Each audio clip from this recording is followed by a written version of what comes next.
자, 29페이지 1-2를 해보겠습니다. 이번 시간에 29, 30페이지를 가능하면 다 해볼게요. 우리가 어제 홉스까지 했죠, 홉스. 예. 그래서 28페이지는 했고 29페이지 이제 흉 해차네요. 흉. 지금 우리가 뭘 하고 있냐면 경험주의를 하고 있어요.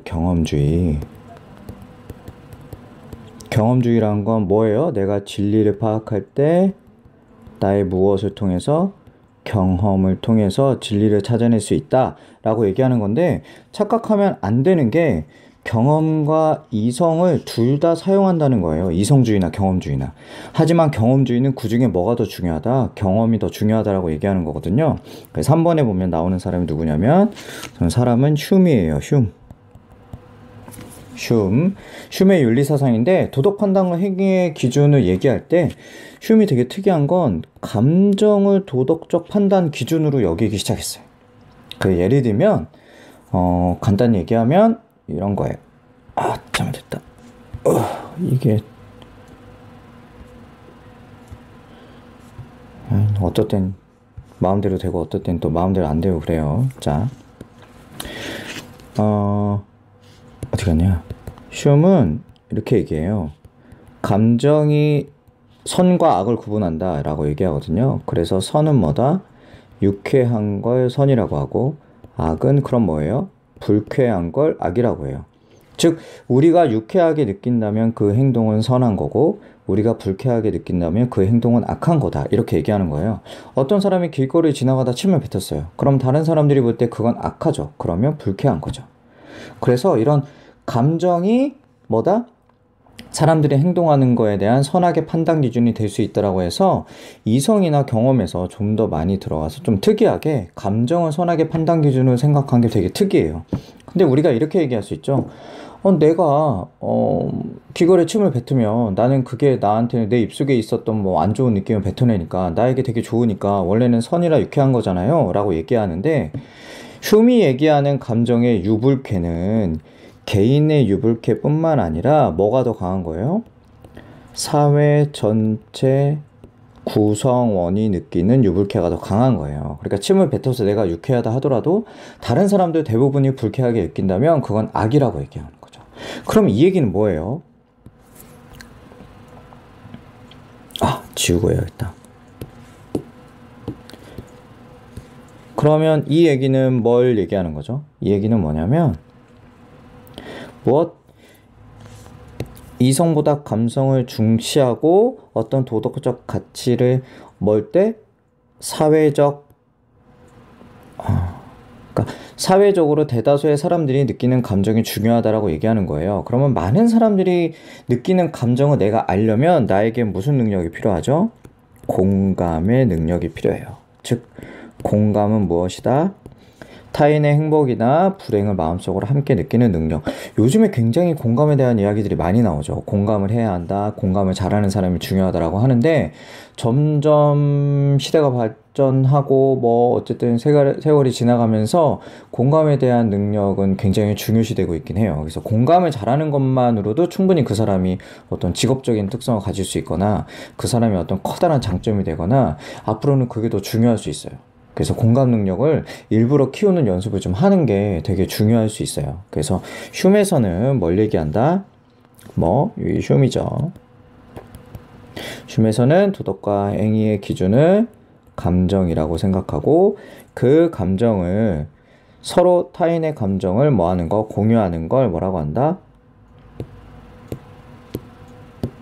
공감이라고 한다. 이렇게 얘기했어요.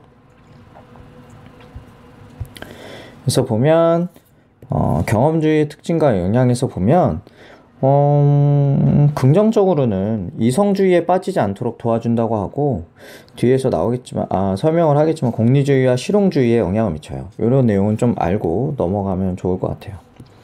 그 다음에 이제 뭐가 나오겠어요? 경험주의뿐만 아니라 그 다음에 나오는 이성주의예요. 이성주의 하면 가장 대표적인 사람이 누가 있냐면 바로 데카르트예요.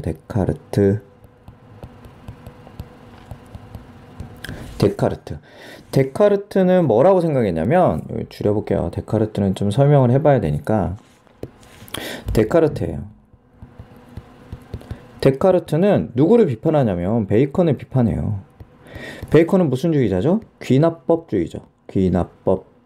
귀납법은 얘기했지만 사례 1, 사례 2, 사례 3과 같은 다양한 사례들을 가지고 결론을 도출해내는 거죠. 그런데 데카르트가 베이컨을 이렇게 비판해요. 너는 경험주의잖아. 그럼 너는 네가 경험한 걸 가지고 결론을 내야겠네. 그렇지, 당연하지. 경험한 걸로 결론을 내야지. 네가 이성적으로 추측해서 내면 안 되겠네. 그렇지 라고 베이컨이 얘기하죠.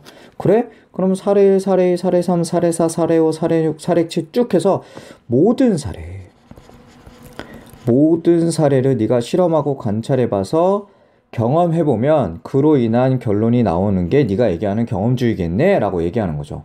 그렇죠, 당연하죠. 그런데 데카르트가 얘기하는 거예요. 그래, 웃긴다. 그런데 이 세상에 있는 어떤 것들에 대해서 네가 모든 사례를 한번 찾아본 적이 있니? 라고 물어보는 거죠. 그런데 생각해보면 모든 사례를 찾아본 적은 없는 거예요. 이게 가장 대표적인 예가 뭐가 있냐면 백조가 있거든요. 백조는 말 그대로 하얀 새를 백조라고 하잖아요. 그래서 백조를 예를 들어 1000만 마리를 봤어요. 1000만 마리. 엄청 많죠? 다 하얘. 그래서 이런 종류의 새는 다 하얗구나. 이름을 백조라고 짓자라고 해서 지은 게 진짜 백조거든요. 그런데 1000만 마리를 봤지 우리가 이 세상에 있는 모든 백조를 다 본 건 아니잖아요.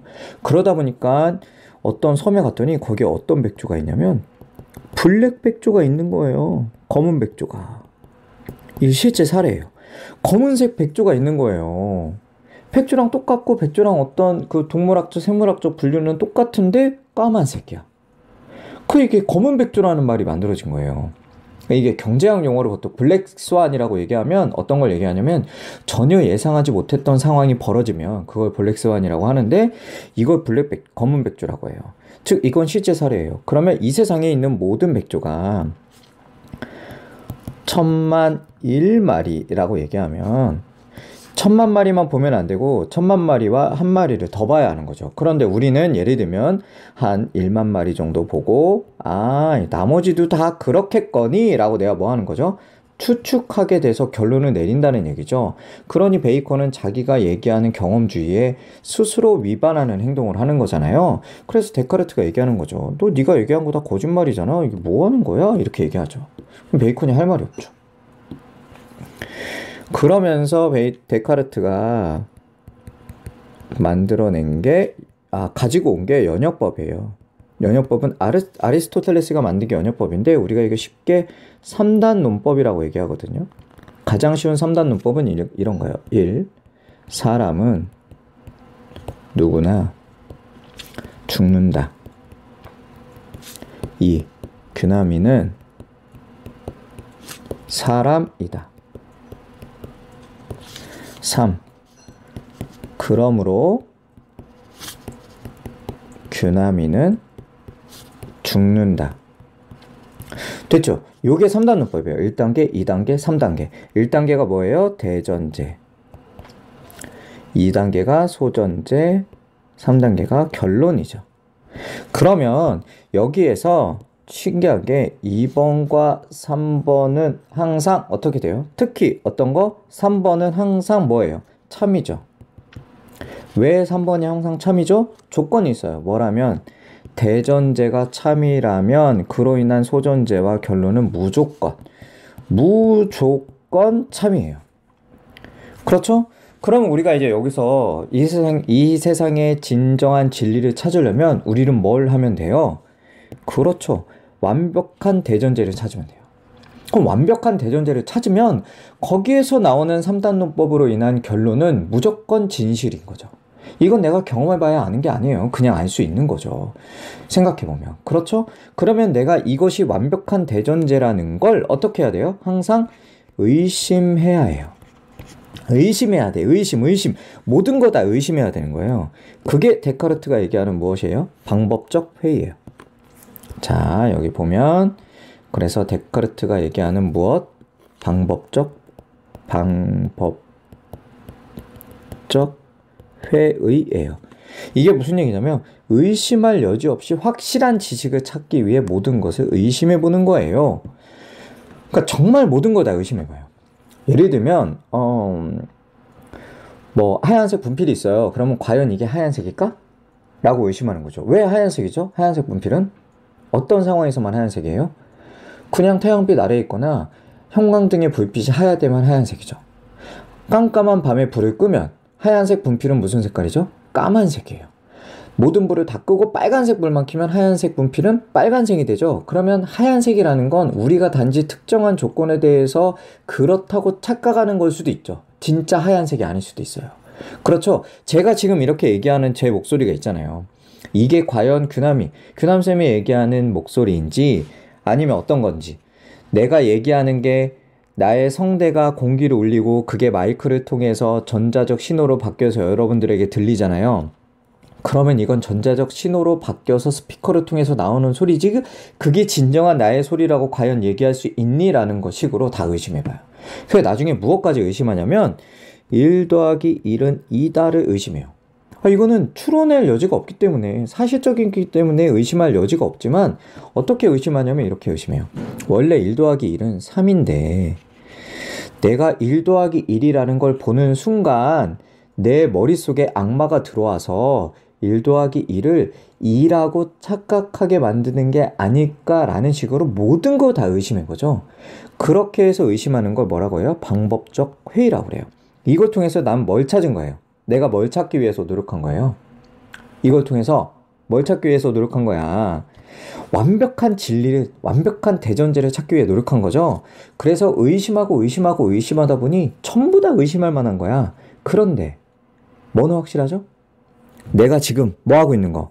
의심하고 있다는 사실은 확실한 거예요. 내가 의심하고 있다는 얘기는 내가 있다는 얘기예요, 없다는 얘기예요? 내가 존재하고 있기 때문에 내가 의심할 수 있는 거죠.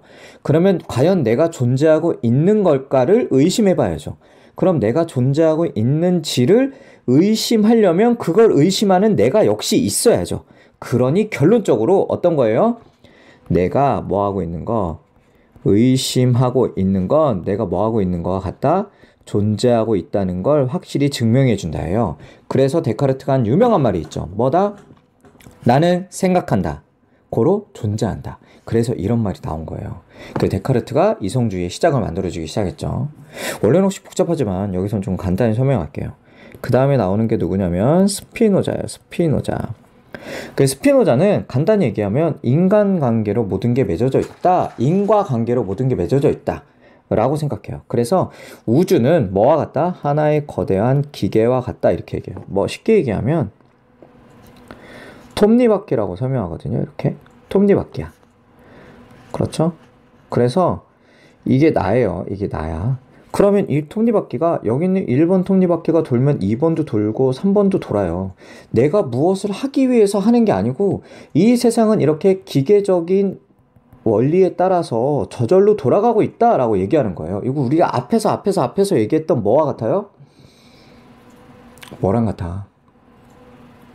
하하, 범신론, 로고스와 같죠. 그렇죠? 예. 스토아 학파에서 얘기하는 로고스 이론과 비슷해요. 그래서 우주적, 자연적 원리나 기계적 원리를 통해서 필연적 인간관계로 맺어져 있기 때문에 내가 어떻게 노력하지 않아도 저절로 이렇게 돌아간다라고 얘기하는 게 여기서 얘기하는 뭐예요? 뭐다? 스피노자가 얘기하는 인간의 뭐 그 진리에 대한 원리예요. 그래서 스피노자가 얘기한 게 뭐예요? 나는 내일